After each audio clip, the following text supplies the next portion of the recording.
Hi, everybody. Welcome back to GSX 2021. I'm your host, Chuck Harold, live from Orlando, Florida. My next guest, Mr. Jim Lantrip. He's the Senior Vice President of Technology for Allied Universal. Visit them at AUS.com and booth 901. Mr. Jim, welcome to the show, my friend. Thank you. Great to be here. Now, full disclosure, I was in the studio business for years. Allied, my favorite guard vendor. It was Allied, then Allied Barton. You've had all these transitions. Now you're Allied Universal. You guys have always been ahead of technology, so I'm always happy to speak to your tech guys, because for a guard business, technology and guard work didn't always go together, did it? Right? And you guys really took the lead on this, and bravo for that, and really made a difference, I think, in the industry, and people follow you for that. Well, I would agree with that. So Allied Universal certainly had our CEO, Steve Jones, had some great foresight as he looked at the world and decided, man guarding's not going away. We need the man guards. We need the presence on site. We need the arms, ears, eyes, nose, limbs that they bring to the table, doing different tasks than just viewing stuff.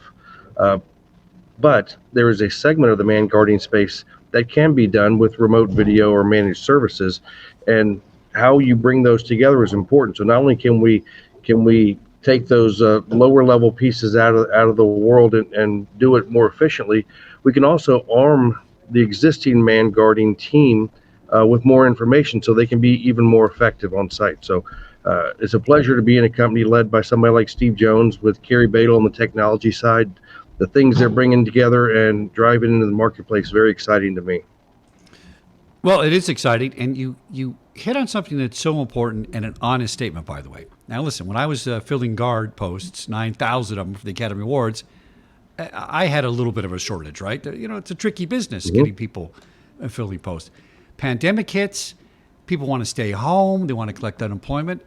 I can only imagine what the challenges are for man guarding companies these days, with just different sort of shortages because of the pandemic. So really, to have a hybrid model is the only way to go. Not only is it smart, it's just practical, right? So hats off to you for doing that. Now, what role has the pandemic played in the access control video surveillance sector?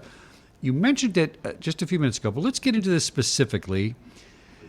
We don't want to replace people. That's not the model you're going after. I get that. We're trying to supplement, enhance. I think those are better ways to look at it. Really increase awareness for the guy on your post and give the tools he needs with the technology to really get the job done.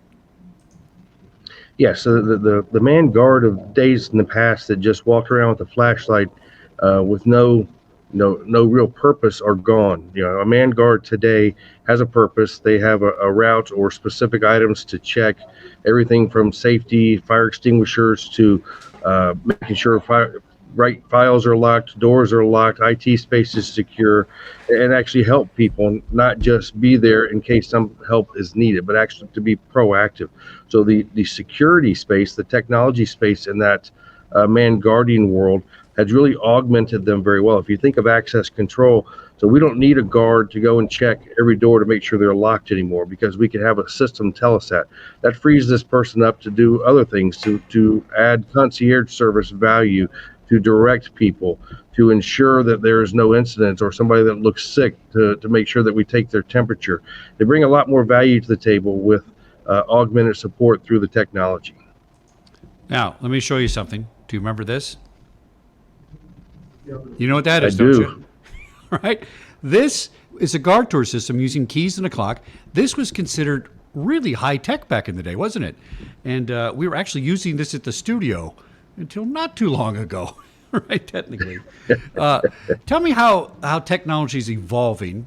It's really gone from that device, the DTEC system.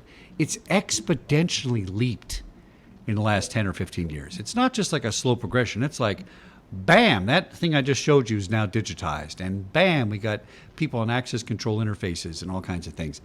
It's a challenge to keep up with the technology. Not that the technology is not here. The challenge is, how do we train people to use it and keep up with it? So technology, so I'll take a half a step backwards and talk for a minute about the pandemic and what the pandemic has done for us. The pandemic certainly drove some advances in technology, and just as importantly, some adoptions in technology, whether it's touchless access control or niche analytics on video cameras that help support the missions that we're given. technology itself continues to drive forward faster. Uh, I think that the challenge has been for years, how do you make that technology easy to use, easy to understand without a 2 week long training class for everybody? The phone, coincidentally, has become one of the most powerful tools in the marketplace. We can arm somebody with a phone. We can give them SOP, standard operating procedures, with a route or with items to accomplish on their phone, and they're already accustomed to doing it that way. They do it every day in their daily life. So technology is evolving. The pieces of the technology that we used to have to touch are really getting more and more in the background. So having to look for the camera by number or by area no longer exists. You can pick it from a map. You can have it automatically come up if you're in the right area, and have it tell you things that are happening. So arming people with phones and iPads that have standard ways of use that they're using in their everyday life has been one of the biggest saving graces, I think, in the marketplace as a whole, and in the world as a whole, quite frankly. Well, I agree with you 100%. 20 years ago, I gave my guards Blackberries and said, you're going to write your logs on this. And I got blink, blink. What are you talking about? Because, 50% of the people did not have phones back then. Who doesn't have a phone now? Who hasn't used a phone? So the good news is our guard forces are partially trained in the technology, but it's using their own smartphone, which is more powerful than the first computer I ever had, right?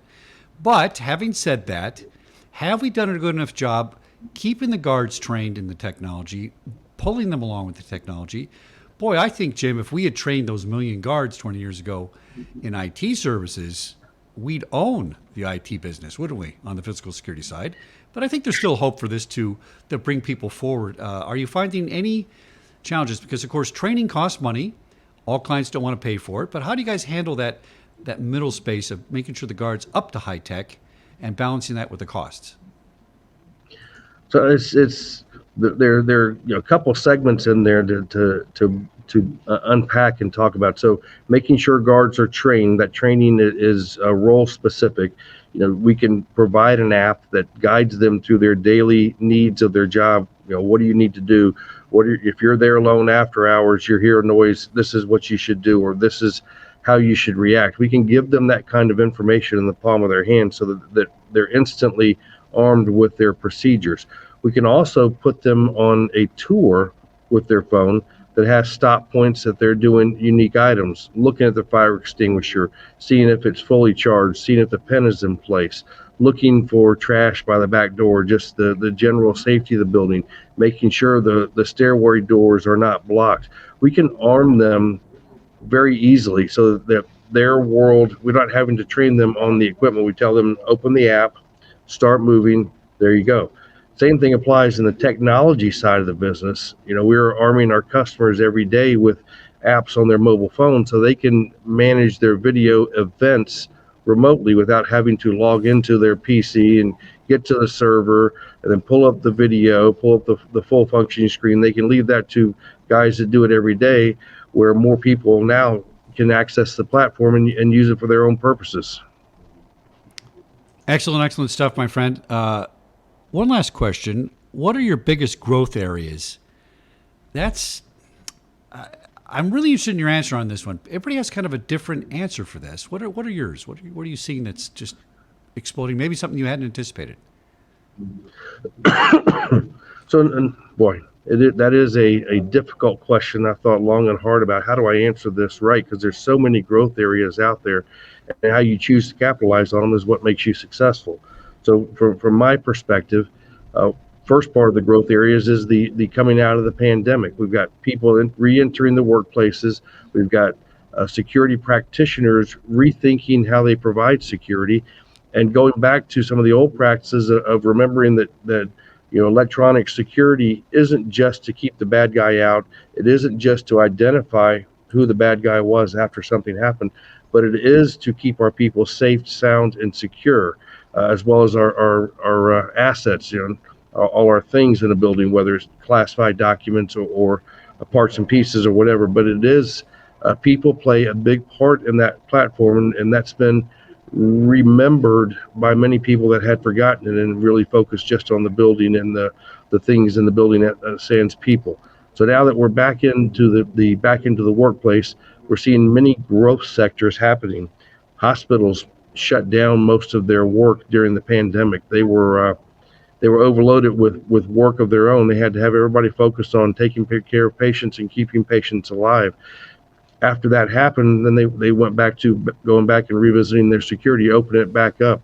Uh, when they had big influxes of people, they noticed where they had security challenges or challenges that they could use technology to arm them to remotely deal with those and manage the influx of people should something like this happen again. So we're seeing big growth in hospital and healthcare segment, like many companies. Global is interestingly taking off again. Many uh, global companies are asking the U.S. companies to take a look at them globally and not just deal with it on a regional basis. I think we're seeing more of that than we have in the past months and past few years. Technology growth, the creation of niche analytics and how they can adopt those analytics has been very helpful. And then through the pandemic, people understanding that a GSOC or a security operations center of some sort is very important to their success and the safety of not just their assets but of their people. So we're seeing big growth in the GSOC space, whether it's GSOC as a service or companies building out their own security operations center to run, manage, and support their people while addressing threats as they arise. Jim Lantrip, he's the Senior VP of Operations and Technology for Allied Universal, AUS.com. Visit them at booth 901 at GSX this year. Mr. Jim, always a pleasure to speak with Allied, and good to see you, my friend, and hopefully next year we'll do it in person. I look forward to it. Thank you very much.